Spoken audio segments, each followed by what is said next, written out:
Narasaraopet Palnadu bus stand ప్రాంగణంలో శ్రీకృష్ణదేవరాయ కాపు సంఘం ఆధ్వర్యంలో శ్రీకృష్ణదేవరాయలు 556వ జయంతి ఘనంగా నిర్వహించారు. పలువురు కాపు సంఘ నేతలు శ్రీకృష్ణదేవరాయలు చిత్రపటానికి పూలమాలలు వేసి నివాళులర్పించారు.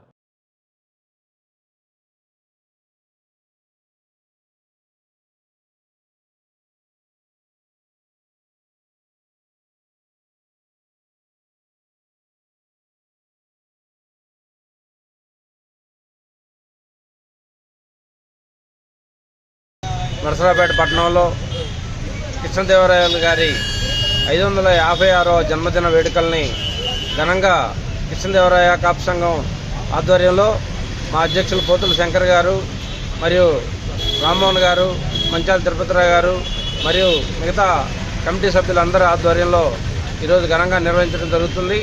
మరి ఎందుకు ఈయన జన్మదిన వేడుకల్ని 556 సంవత్సరాలైనా సరే జరుపుకుంటున్నామంటే ఆయన దక్షిణ భారతదేశంలోనే ఏకఛత్రాధిపత్యంగా పరిపాలించినటువంటి రాజు.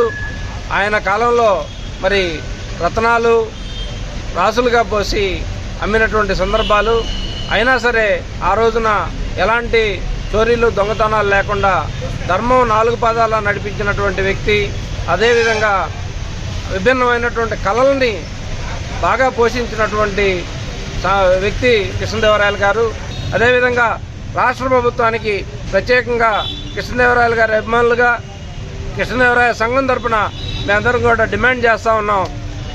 కృష్ణదేవరాయలు గారి జయంతిని అధికారికంగా ప్రకటించాలని మేమందరం కూడా డిమాండ్ చేస్తూ ఉన్నాం.